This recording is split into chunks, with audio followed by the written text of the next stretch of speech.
This is an introduction to some of the weapons that I've noticed are being used in these clandestine invasions.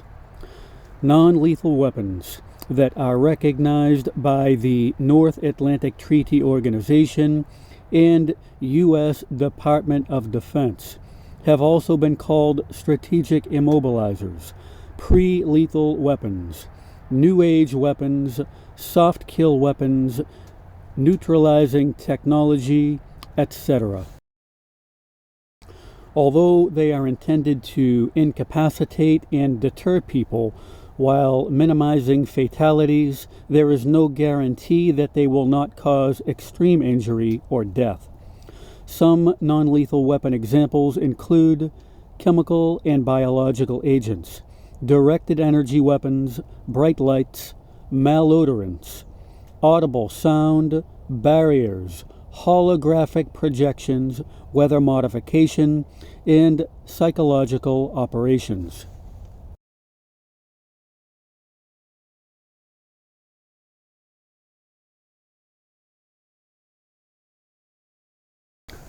These weapons are used in combination against a targeted group or individual who may be unaware that they're under attack.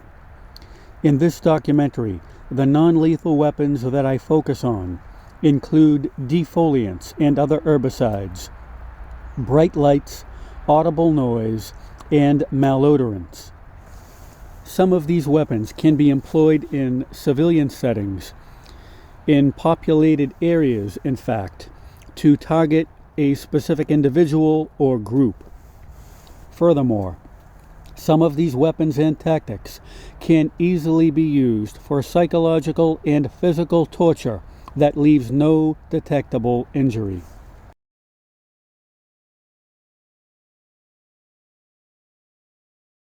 Here's a quote on non-lethal weapons from Wikipedia. Non-lethal weapons may also be used to channelize a battlefield, control the movement of civilian populations, or to limit civilian access to restricted areas. Again, there's that reference to anti-access that we saw with the Seaburnie pollution in the previous chapter. So it appears this Seaburnie non-lethal weapon combination is used to deny people access to certain areas while funneling them into specific places. Or, explained differently, to dislodge them from one area and direct them to another.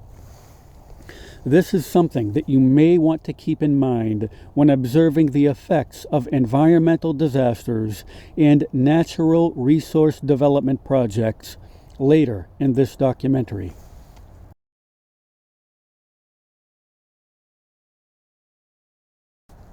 Now I'd like to talk about platforms. A platform is a dispersal structure for a weapon. Some examples include ships, vehicles, aircraft, and satellites. The weapon and its platform constitute a weapons system. Multiple weapons can be mounted on a single platform. For example, the Full Spectrum Effects platform is composed of a laser dazzler, LRAD, and ADS, all on one vehicle, so that's several weapons on one mobile platform. Some stun grenades are compound weapons systems, delivering noise, chemicals, physical force, and bright light. That's 4 weapons on a small and highly portable device, a mini platform. This concept of a multi-weapons platform will surface later in the documentary.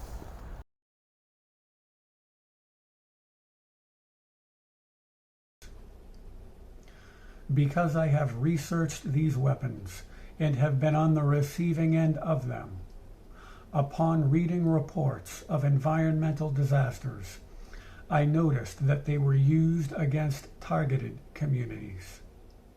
Some of the weapons and tactics that I've observed in these campaigns include bright lights, defoliants, audible noise, malodorants, and others that are not officially considered weapons by the US DoD and NATO. I'll explain each of these in some detail at this time.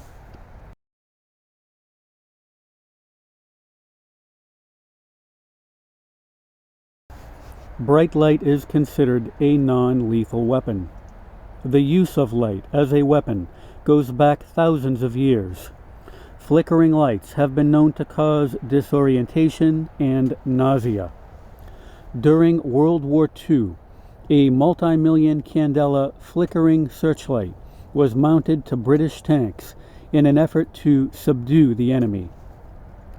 Nowadays, the high-output xenon strobe lights mounted to some drones are used for this purpose. Stun grenades that have been used since the 1970s are small canisters filled with pyrotechnic chemicals. When fired or thrown, they release a bright light up to 8 million candelas and loud noise in the 170 decibel range. As I just described, there are stun grenades that contain multiple weapons, including bright light. Small, portable, high-output flashlights and strobe lights are also used by police as non-lethal weapons to temporarily disable suspects. So, bright lights and flashing lights are established weapons. There's also something known as light pollution. That is, lighting up areas at times when it should be dark. Most living things are subject to a light and dark cycle, known as the circadian clock, that influences physiological processes like cell regulation, hormone production, and brain waves. If this is interrupted, it can cause serious health problems. Although this is not officially considered a weapon, it appears to me that the denial of essential periods of darkness, or light pollution, has been weaponized.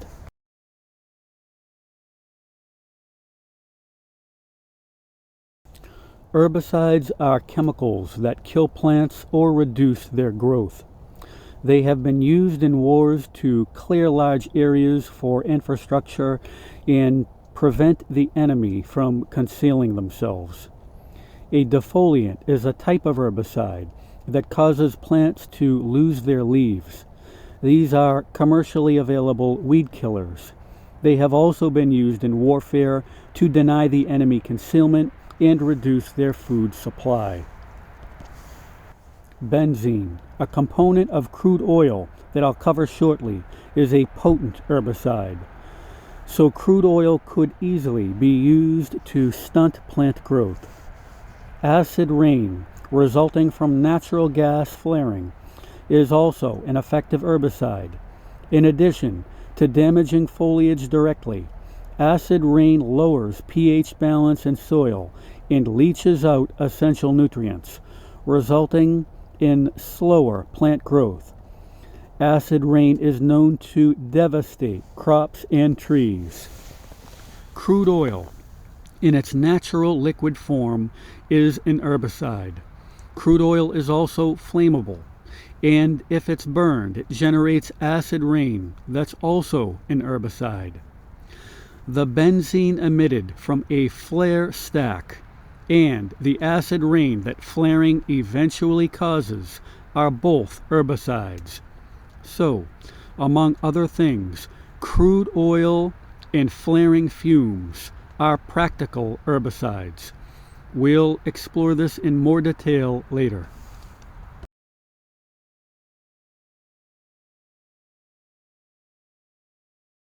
Studies confirm that exposure to recurrent noise, sometimes even at levels that are not harmful to hearing, can inflict psychological distress, impair cognition, and disrupt sleep. It can also cause anxiety and aggravate people to the point of verbal confrontation and violence.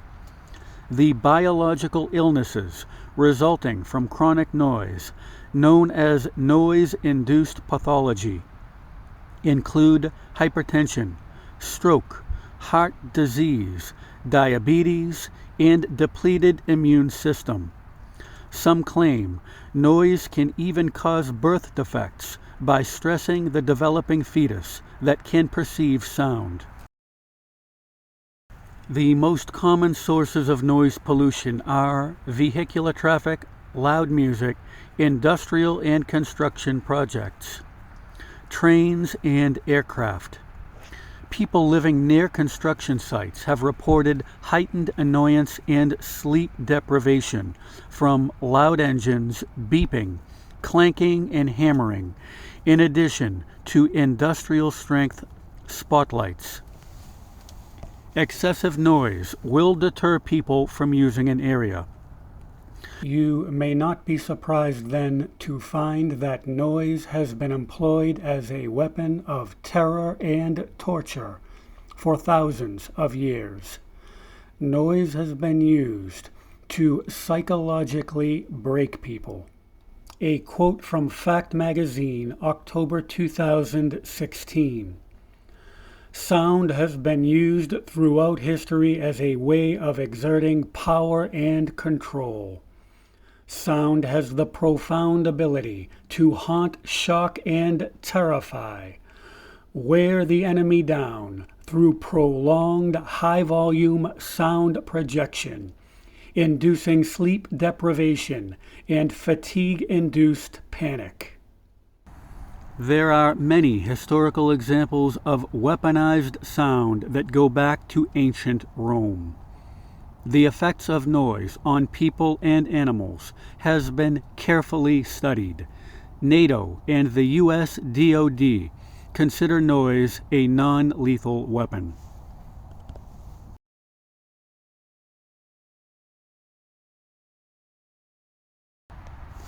Human reaction to bad smells has also been researched. Bad smells, also called stink bombs, are non-lethal chemicals that have been weaponized. The military-grade version of these noxious odors are referred to as malodorants. Some malodorant examples include skunks, rotten meat, feces, rotten eggs, and sewage. Malodorants are used for crowd dispersal and area denial. The stench from some of these chemical weapons is so putrid that it can disperse a crowd in minutes. Traditional delivery platforms for malodorants include grenades, sprays, and mines. So, bad smells are chemical munitions used for crowd dispersal and A2AD.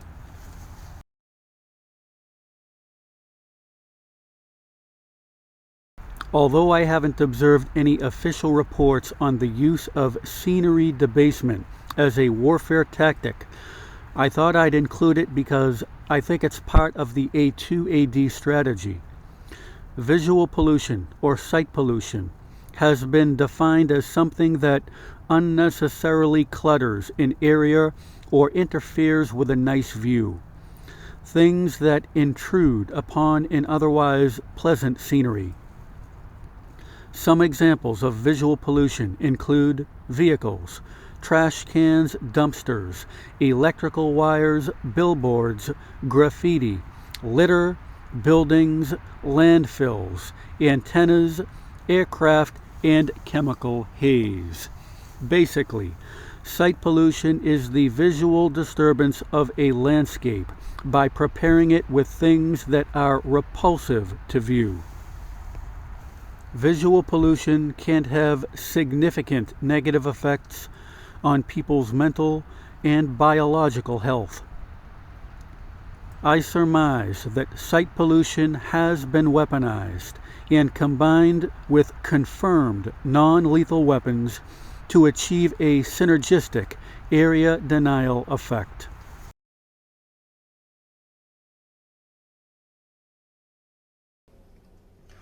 Bright lights, bad smells, noise pollution, and sight pollution. especially when combined, can serve as highly effective area denial tactics that can be easily hidden within an industrial project. Regarding the use of a natural resource development project to hide an unconventional invasion, if all these antagonists did was infuse the targeted area with a terrible stench and unrelenting noise, that alone would wreak considerable havoc and cause some displacement. The Council on Foreign Relations mentioned in its 1995 Non-Lethal Technologies Task Force report that an entire town could be rendered uninhabitable using only sticky foams, bad smell, and noise. So, chemical pollution and socio-cultural disruption aside, just this combination of non-stop audio-visual disturbance could traumatize a targeted community.